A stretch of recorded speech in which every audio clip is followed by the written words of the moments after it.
초저가라는 시장에 소비자들이 열광을 하고 있는 이 분위기를 틈타서 전 세계 유통망에 시한폭탄을 뿌리고 있다. 테무가 무서운 거는 중국 내에 있는 수천 개의 공장에서 제일 좋은 상품들을 1차적으로는 매입을 직접적으로 한다는 겁니다. 무슨 이야기든 이 집에서 들으면 더 맛있습니다. 귀에 빡빡히게 설명하는 귀의 빡종원입니다. 요즘 참 경기가 어렵죠. 물가는 치솟고 있고 세계의 지금 전쟁은 끝날 줄을 모르고 이 코로나 이후에 굉장히 물가는 치솟고 하면서 가성비를 넘어선 정말 초저가를 찾는 손님들이 점점 늘어나고 있다. 그러면서 아예 하나의 새로운 시장이 형성이 되고 있다라고 이제 얘기가 나오고 있습니다. 저가와 초저가를 나누는 기준이 뭔가를 살펴봤더니 내가 무슨 물건을 사겠다고 정했을 때 그래도 이거 버리긴 아까우니까 내가 살 때 하나라도 살 때 좀 제대로 사야지. 근데 좀 싼 걸로. 요게 이제 저가. 그 다음에 그냥 내가 샀다가 실패해도 버리면 그만이다라고 생각하는 경우. 이렇게 두 가지로 나뉘는 것 같아요. 이게 뭐 어느 기관에서 조사를 한 건 아닌데 이 업종에 종사하시는 분들 중에 또 이걸 한 3만 원 정도로 잡으시는 분이 있어요. 요 기준 다들 얼마 정도로 생각하고 계시나요? 10,000원. 10,000원. 5,000원. 5,000원. 5,000원 너무 짜신 거 아니에요? 5,000원. 얼마 전에는 다이소가 의류, 후리스가 출시가 되면서 이게 또 굉장히 화제가 됐어요. 이런 어떤 시장의 분위기가 형성이 됐을 때 지금 요 틈을 노리고 전 세계로 뻗어나가고 있는 게 바로 중국의 이커머스입니다.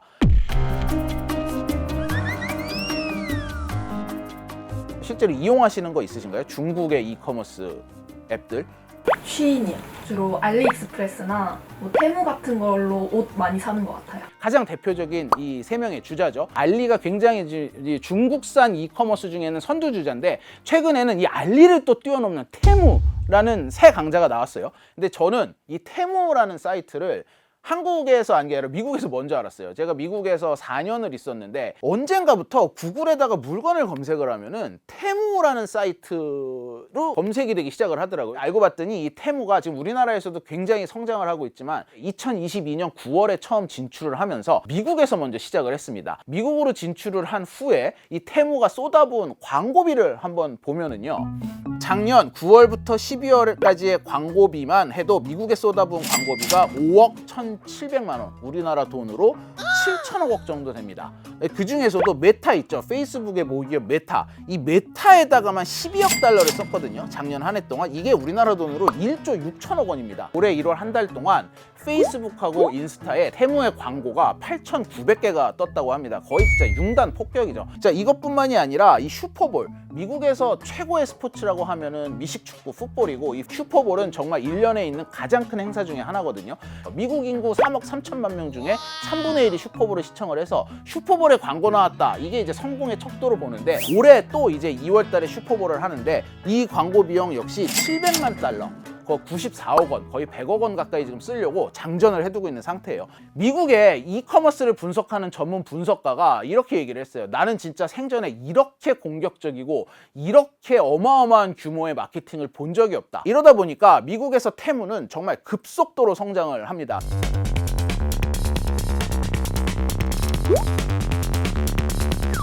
(2022년) 진출한 이후에 2억 3,500만 건이 다운로드가 됐습니다. 이거는 기존의 아마존 전체 다운로드 수를 이미 앞질렀다고 해요. 미국에 가면은 달러 제네럴이라는 이 쇼핑몰이 있거든요. 이게 제가 이제 미국에 있을 때 진짜 이용을 많이 했던 데인데 세제라거나 뭐 키친타올이라거나 뭐 이런 생필품을 주로 위주로 팔고 물가가 이렇게 오르는데도 참 신기하게 모든 물품이 1달러예요. 소비의 천국이라는 미국에서 저가 전문 판매점이라는 카테고리를 아예 만들어내면서 수십 년 동안 굳건한 1위 자리를 지키고 있는데 이 테무라는 지금 이국에 진출한 지 2년도 안 된 회사가 3위까지 올라갈 거라고는 아무도 생각을 하지 못한 거거든요.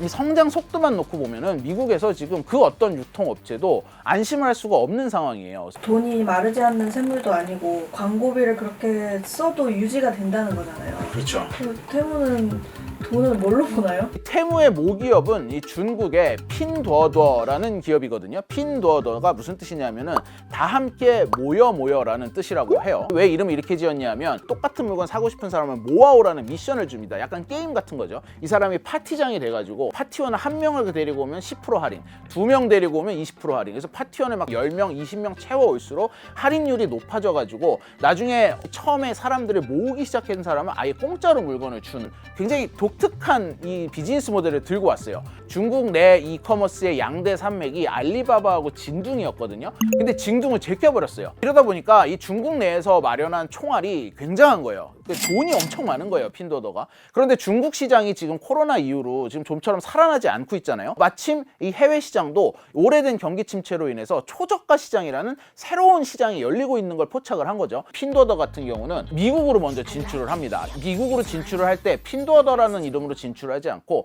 테무라는 사이트를 만들어서 진출을 했어요. 테무는 팀업의 줄임말이라고 해요.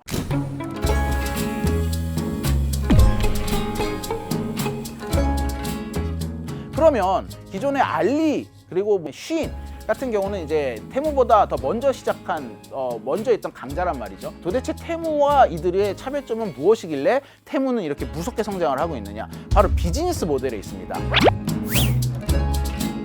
아마존이 크게 두 가지를 하고 있는데 그 중에 직매입을 해서 갖다 파는 게 한 40% 정도 되고 나머지는 이제 위탁 판매라 그래서 이 판매자들이 아마존 창고에다가 수수료를 내고 자기네 물건을 맡겨놓고 아마존이 팔아주는 식이죠. 알리는 약간은 유통기업이라기보다는 그냥 플랫폼 기업이라고 보는 게 맞아요. 왜냐하면 알리는 자기네가 직매입을 하지도 않고 이거를 팔고 싶은 사람과 이거를 사고 싶은 사람의 수요와 공급의 이 수를 조사를 해가지고 적절하게 매칭을 해주는 정말 인프라로서의 역할만 하거든요. 그러면서 여기서 수수료만 받는 거죠. 그런데 이 테무는 아마존이나 쿠팡과 비슷하게 자기네가 직매입을 해요. 근데 차이점이 뭐냐? 아마존과 쿠팡이 직매입할 때 그 공장이 어디 있죠? 중국에 있습니다. 테무는 자기네 나라 공장에서 그냥 자기가 사는 거예요. 심지어 어떻게 하냐 보면은 자기네가 중국 내에서 공동구매로 팔아봤던 물건 중에 인기가 많고 후기가 좋았던 아이템들을 뽑아요. 그래서 이거를 아예 공장을 선정을 해가지고 만들으라고 시키는 거예요. OEM을 줘버리는 거예요. 심지어 이거를 띄어다 파는 도매상까지도 건너뛰는 거예요. 일반적인 B2C C2C 사이트랑 다르게 이 테무 모델은 C2M이라고 불려요. 커스터머 투 매니팩처러라고 소비자와 공장을 직접 연결을 시켜주면서 수수료를 0.6%만 받고 있고요. 소비자한테 그 부분을 전가시키지 않도록 원가는 건드리지 않으면서 공장한테 내가 여기 소비자들한테 좋은 사이트, 좋은 위치에다가 노출시켜 줄 테니까 그럼 광고비를 내라. 그래서 70% 가까이가 광고비 매출이라고 보시면 될 것 같아요. 공장이 수입원이 되는 거예요. 이런 식으로 해가지고 팔다 보니까 알리와 테무를 같이 써보면 똑같은 제품인데 테무가 더 쌀 때 있어요. 알리는 이거 지켜보면서 똥줄 좀 타겠는데요? 그렇죠. 왜냐하면 지금 이제 알리가 중국 시장에서 테무한테 거의 따라잡혔거든요. 우리는 절대 유통망에 직접 뛰어들지 않는다. 우리는 물류센터를 짓지 않는다가 마인의 철학이었다고 해요. 그런데 얼마 전에 비상회의를 하면서 야, 이거 테무의 방식이 혁신적인 방식이다. 우리도 저렇게 가야 된다라고 말을 바꿨다고 합니다. 자, 이 성공 요인은 역시 미국에서도 초염가 판매예요. 테무에서 파는 물건도 얼마인지 아세요? 한 15불을 넘는 게 거의 없어요, 미국에서. 후드티 하나에 5불. 뭐 이러니까 이제 미국 사람들이 깜짝 놀라는 거죠. 미국의 기업들이 이걸 따라잡을 수 있느냐? 절대 이 가격 못 따라잡습니다. 미국에서 아마존도 싸기 때문에 뜬 거 아닌가요? 이게 온라인은 오프라인보다 싸다라는 인식이 확실히 있잖아요. 뭐 이렇게 생각을 하고 갔는데 아니 아마존이 더 비싼 거예요. 월마트에 그냥 내가 차 타고 가서 사면은 더 싸요. 공산품 같은 경우에. 그런데 아마존이 그 공산품을 사면은 이거 전부 중국에서 온 거거든요. 어차피 중국산인데 4분의 1, 5분의 1 가격밖에 안 되니까 미국 사람들이 뭘 쓰겠습니까? 당연히 테무를 쓰죠. 아마존이 처음에는 우리가 물건값이 싸다라고 생각했지만 결국 싸지가 않거든요. 아마존의 장점은 빠른 배송이지 미국 내에서 이틀 안에 갖다 줄 수 있고 그거는 배송비가 올라가죠. 일반적으로 아마존 프라임 그 서비스를 갖다 하기 위해서 그러니까 1년에 거의 20만 원 돈을 내야지 내가 빠른 배송을 갖다 받아볼 수가 있는 반면에 지금 테무 사이트 알리익스프레스 무료 배송이라는 거죠. 테무가 가격이 싼데도 무료 배송까지 가능한 이유가 출혈이죠. 출혈. 이거는 순손실이 나고 있습니다. 테무 얼마 못 갈 것이다 라는 목소리도 나오는 게 지금 말씀하신 것처럼 비용 문제예요. 이게 지금 뭐 솔직히 뭐가 남겠습니까? 광고 이렇게 막 때려붓고 있지. 거기다가 뭐 월정액 받지도 않으면서 무료 배송 해주고 있지. 무료 반품도 해줘요. 요즘 테무의 적자폭이 어마어마한데 미국 시장만 봤을 때 그런 거예요. 이 테무의 모회사인 PDD 홀딩스 전체를 볼까요? 전 세계 이커머스에서 유례 없이 두 자릿수 성장을 기록하고 있어요. 20%가 넘어가 버렸습니다. 순이익이. 여기서 이미 충분히 이 총알이 장전이 되는 거예요. 그리고 맷집이 생기는 거예요. 내가 미국에서 좀 이렇게 까여도 스크래치 날 뿐이다, 이렇게 생각을 하는 거죠. 이 이커머스라는 게 없는 시장을 아마존이 미국에다 뚫은 거잖아요. 이렇게 마련이 돼 있는 토대에 들어갔는데 초반에 적자를 내는 건 어쩔 수 없지만 이 적자폭을 줄이는 속도가 아마존보다 훨씬 빠를 것이다. 그래서 몇 년 후가 지나면 진짜 아마존을 따라잡을 수도 있다, 이런 공포스러운 분위기가 나오고 있는 거고요. 결국 세계의 공장에 머물렀던 중국이 초저가라는 시장에 소비자들이 열광을 하고 있는 이 분위기를 틈타서 전 세계 유통망에 시한폭탄을 뿌리고 있다. 이 폭탄이 동시에 폭발하면은 전 세계 유통망을 중국이 모두 차지할 수도 있다, 이런 우려 섞인 시선도 나오고 있습니다. 미국 같은 경우 가만히 있을까요? 제가 다음 시간에 우리나라의 얘기와 함께 본격적으로 다뤄보도록 하겠습니다. 중국 업체가 돈을 버는 일인데 이건 무역을 하면 할수록 손해다. 특히 트럼프 대통령이기 때문에 이런 거를 더더욱 문제를 삼았던 거예요.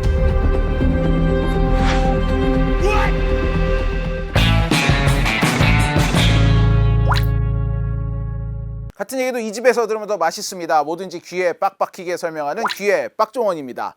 지난 시간에 이어서 오늘도 이 중국이 전 세계 유통망에 어떻게 시한폭탄을 심어나가고 있는지에 대한 이야기를 이어가 보도록 하겠습니다. 테무, 알리, 쉬인 뭐 이래가지고 알퇴시라고도 부르는 중국 이커머스 3인방은 전 세계에서 활약을 하고 있는데, 우리나라부터 얘기를 하자면 사실 테무보다는 알리를 더 많이 쓰실 거예요. 우리나라에서 지금 알리 익스프레스가 어디까지 치고 왔냐를 보면은 이커머스 1위가 쿠팡이고 뭐 압도적인 1위죠.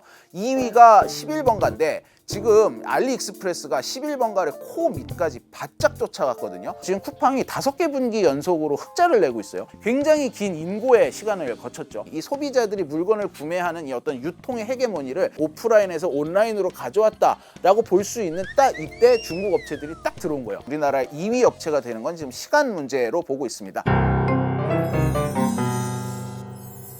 원래 알리익스프레스가 굉장히 각광을 받기 시작을 한 게 그렇게 오래되지 않았어요. 우리나라에 들어와 있었지만 짝퉁이 너무 많고 품질이 너무 별로고 그다음에 배송도 오래 걸리고 이런 식으로 시장에 점유를 하다가 마동석 배우를 모델로 쓰기 시작을 했죠. 이게 근데 굉장히 이미지 쇄신에 많이 도움이 됐다고 해요. 직구 형이 싹 바꿔줄게. 메이저급의 배우가 광고 모델로 나서면서 알리 한번 써볼까, 이런 사람들이 늘어났고, 그러다가 최근에 또 한 번 크게 이용자 수가 뛴 게 K베뉴라는 메뉴가 알리 앱에 보면 생겼어요. 저도 처음에 K베뉴가 뭐지 했는데 네이버나 쿠팡에 우리나라 업체들이 들어가서 물건을 팔고 있잖아요. 똑같이 알리가 시작을 한 거예요. 여기서 차별점이 뭔지 아십니까? 수수료를 한 푼도 안 받아요, 이 업체들한테. 이 네이버나 쿠팡에서 받는 수수료가 한 10에서 20% 정도 된다라고 알려져 있거든요. 이러면서 슬슬 한국 업체들이 입점을 하고 있기 시작을 해요.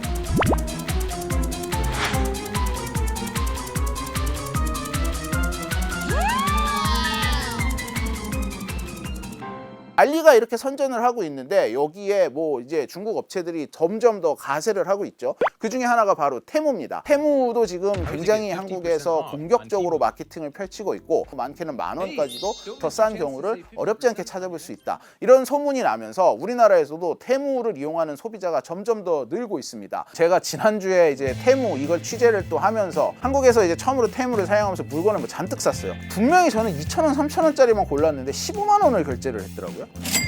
슬로건이 억만장자처럼 쇼핑하기잖아요. 억만장자 된 것 같으셨어요? 왜 세상에서 가장 럭셔리한 행동이 요플레 딴 다음에 이것만 먹고 다 버리는 거라고 하잖아요. 약간 그런 느낌을 받았어요. 마감이 형편없는 제품도 몇 개 섞여 있었고 온갖 잡동사니들을 다 시켰는데 참 실망스럽습니다.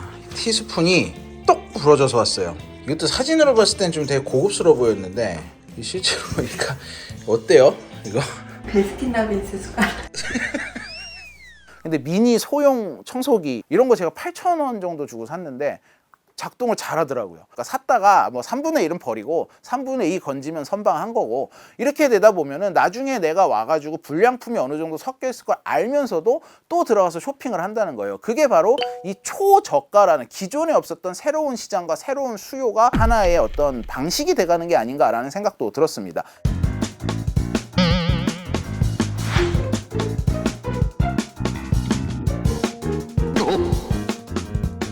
없는 게 문제가 아니라 인천 세관에서 그걸 분류하는 시간이 더 걸려요. 2, 3일이 걸려요. 너무 많아가지고. 근데 만약에 인천 쪽이라든지 뭐 평택이라든지 물류센터 많이 있으니까 거기다가 만약에 뭐 몇만 평 규모의 물류센터를 만들어 놓고 직접 바로바로 배송해 줄 수 있다면은 쿠팡 방식으로 왜 이틀 배송, 하루 배송도 가능해 줄 수 있다는 거죠. 이러면 또 판도가 또 완전히 바뀌겠죠.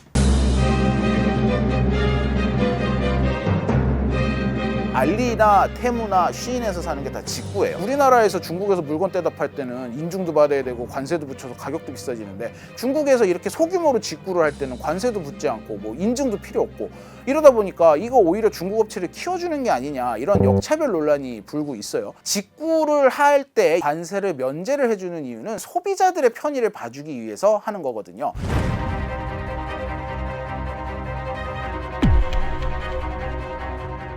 유행처럼 번지고 있는 게 지금 뭐 테무라든지 알리익스프레스에서 물건을 사가지고 와서 국내 당근마켓이라든지 중고나라에 엄청나게 올려요.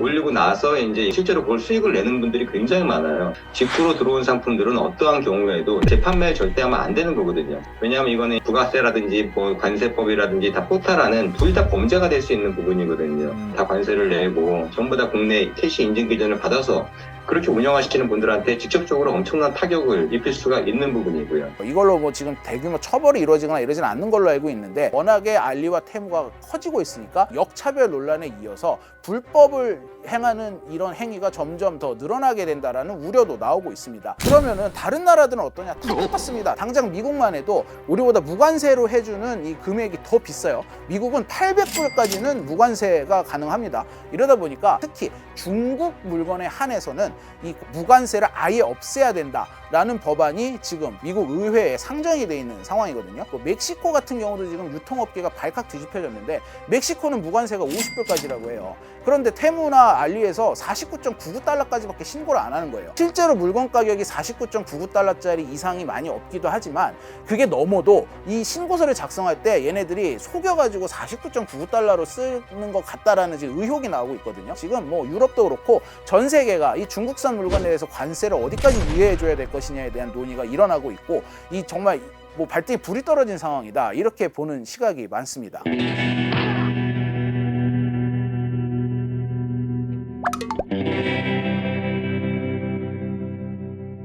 결론부터 말씀드리자면 걱정 그렇게 크게 하지 않으셔도 됩니다. 사실과 좀 다르게 와전이 된 부분이 있더라고요. 만국우편협회라는 국제기구가 있습니다. 이게 애시당초 생긴 취지가 이제 지구촌이 이제 막 서로 연락을 하기 시작을 했을 때 국가 간에 뭐 우편물을 차등을 막 둬버린다 이러면은 이 서로 의사소통을 하고 해야 되는데 이걸 해칠 수 있잖아요. 하나의 우편 시스템을 전 세계로 통합을 한 거예요. 이렇게 4단계로 나눠가지고 각 국가마다 우편 취급비를 잘 사는 나라가 못 사는 나라를 보존을 하게 만들어줬어요. 운송이라는 과정을 보면 1단계 자기네 나라에서 모아요. 2단계 국경을 건너요. 3단계 도착한 나라의 우체국이 이거를 집화를 하고 배송을 합니다. 잘 사는 나라가 못 사는 나라에게 보존을 하도록 한 이게 3단계에 해당이 됩니다. 중국이 우리나라에서 무료 배송을 할 수 있는 건 전부 다 우리나라 세금 때문이다라는 얘기가 여기서 나오는 건데 알리로 주문해서 물건 받아보시는 분들 아실 거예요. 전부 어디가 배송해요? CJ 대한통운이 하고 있습니다. 테무 같은 경우는 한진과 전속 계약을 해가지고 전부 택배 회사에서 이 물동을 담당을 하고 있습니다. 우체국으로 할 경우에는 배송비는 쌀 수 있지만 이게 한 달이 넘게 걸리기 때문에 알리나 테무도 우리나라에서 사업을 확장해야 되는 입장에서 한 달씩 걸려서 배송을 할 수가 없잖아요. 이 우체국이 손해보는 부분은 거의 없다 이렇게 보시면 될 것 같고, 이거는 우정사업본부에 확인을 해본 결과 2등급과 3등급 국가 사이에 보존하는 이 액수는 그렇게 크지 않다고 해요. 이때까지만 해도 알리에서 우리나라에 들어오는 물건의 양이 그렇게 많지 않았다. 이 두 가지를 놓고 봤을 때 우체국이 이제 손해본 비용이 거의 없다라고 하는 게 우정사업본부의 해명입니다. 이 1등급 국가는 선진국으로 분류가 돼서 2등급, 3등급, 4등급과 다르게 좀 많이 이 비용을 부담을 하도록 규정이 돼 있었어요. 500g짜리 소포를 뉴욕에서 베이징으로 보낼 때 $50가 드는데 베이징에서 뉴욕으로 보낼 때는 $4도 들지 않았어요. 이만큼 차이가 거의 한 10배 차이 나죠. 이 배송 비용이. 중국에서 들어오는 물건은 점점 늘어나는데 미국 입장에서는 이건 무역을 하면 할수록 손해다. 특히 트럼프 대통령이기 때문에 이런 거를 더더욱 문제를 삼았던 거예요. 그래가지고 이 당시에 UP UPU 이 국제기구에다가 우리는 탈퇴를 하겠다 하면서 UPU가 이 규정을 바꿨습니다. 이 자율 부과를 할 수 있도록 바꿨어요. 정리하면 미국은 좀 손해볼 수 있지만 한국은 크게 손해보는 게 없다는 말씀이시죠? 그렇죠. 약간 태무에서 나온 대변인 같기도 한데 뭐 가능하십니까? 천안문 사태는 역사적으로 진짜 걱정해야 될 부분과 좀 걱정을 내려놔도 될 부분을 나눠서 봐야 우리가 이 어떤 대책에 집중을 할 수 있지 않겠습니까? 하여튼 배송비 부분은 걱정 안 하셔도 되지만 관세 부분은 우리가 좀 이제부터 좀 눈여겨봐야 될 필요가 있다. 이런 말씀을 드립니다. 개인정보 괜찮나요? 중국은 항상 그런 게 문제인데. 핀도어가 미국에 처음 2022년에 진출을 했을 때 중국에 그대로 본사가 있는 상태로 앱을 앱스토어에 올렸단 말이에요. 근데 이 앱에서 말웨어가 발견이 됐어요. 개인정보를 빼고할 수 있는 백도어라고도 하죠. 말웨어가 발견이 되면서 이 구글에서 스토어에 올리지 못하게 차단을 시켜버렸습니다. 이러면서 미국에서 이때 발칵 뒤집어졌어요. 이미 틱톡을 가지고도 개인정보가 중국으로 다 새나간다. 국가보안에 치명적인 이 약점이 되고 있다는 얘기가 나오고 있는데 미국에서 여전히 테무를 깐 후에 스팸 메일이 엄청 늘어났다. 테무를 깔고 내 계좌가 털렸다. 이런 영상이 사실인지 괴담인지 모르지만 꾸준히 올라오고 있고요. 그런데 실제로 테무나 쉬인 같은 데는 복잡한 경로를 통해서 겨우겨우 탈퇴를 할 정도로 어렵기 때문에 이런 부분들도 사실은 이 정보 보안에 좀 사실 취약한 부분 중에 하나라고 볼 수 있는 거죠. 중국과 미국 관계가 급격히 나빠지고 있어서 어떤 시장 경제보다는 정치권에서 입법을 통해서 제재를 할 이런 리스크가 커지고 있다. 이런 가능성도 있습니다. 미국도 제재가 그렇게 쉽지 않은데 우리나라는 우리나라가 과연 이렇게 테무와 알리를 제재를 할 수가 있을 것이냐? 저는 이렇게까지 세게는 못한다고 보거든요. 중국과의 관계도 있기 때문에. 요즘에 말이 나오는 것 중에 플랫폼법이라는 게 있잖아요. 그런 게 어떤 뭐 조치나 규제를 할 수 있는 역할을 하나요? 플랫폼법을 지금 공정거래위원회가 추진을 하고 있거든요. 근데 아직 구체적으로 어떤 내용이 담겨 있고 어떤 업체까지가 이 플랫폼법의 제재에 들어갈 것인가가 정확히 밝혀져 있지는 않지만 근데 한 가지 확실한 거는 알리나 테무는 여기에 들어가지 않을 거라는 거예요. 왜냐하면 아직까지 매출의 규모가 이걸로 제재를 할 정도는 아니다라는 게 지금 공정위의 기준인 걸로 알려져 있거든요. 이렇게 되면 플랫폼법은 사실상 우리 기업에게 더 치명적인 약점이 되면 됐지 도움은 되지 않을 것 같다라는 게 지금까지의 전문가들의 분석이에요.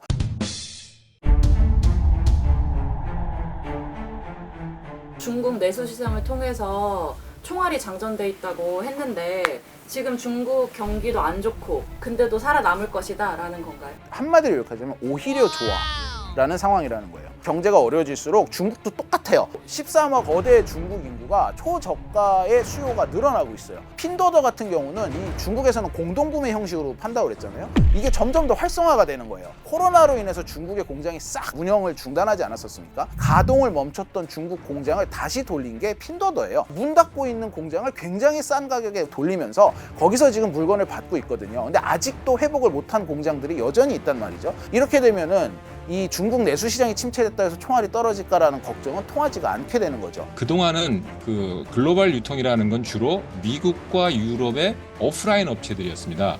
알다시피 미국의 월마트가 전 세계 진출하고 영국의 테스코, 프랑스의 까르푸가 전 세계 시장에 진출하고 이런 게 이제 글로벌 시장의 유통이었죠. 그렇지만은 이 미국 전미 소매협회에서 지적한 대로 이제는 온라인까지 국경이 없는 유통이 될 거다. 그 선두에 바로 중국이 있는 것 같습니다. 그러니까 일단 소비자 입장에서만 보면 지금 국내 업체 쿠팡 가격도 내려올 수도 있고 너무 좋은 현상입니다. 유통업체끼리의 경쟁이 치열해지는 건 저는 이런 부분에 있어서는 굉장히 바람직하다고 봐요. 다만 우리나라 혈세가 들어가는 건 안 되죠. 이게 중국의 또 기업이 돈을 더 버는데 이용이 돼서는 더더욱 안 되고요. 유통망의 승자가 누가 될 것인가 좀 시간을 가지고 지켜보되 관세 부분은 우리가 좀 이제부터 좀 눈여겨봐야 될 필요가 있다. 이런 말씀을 드립니다.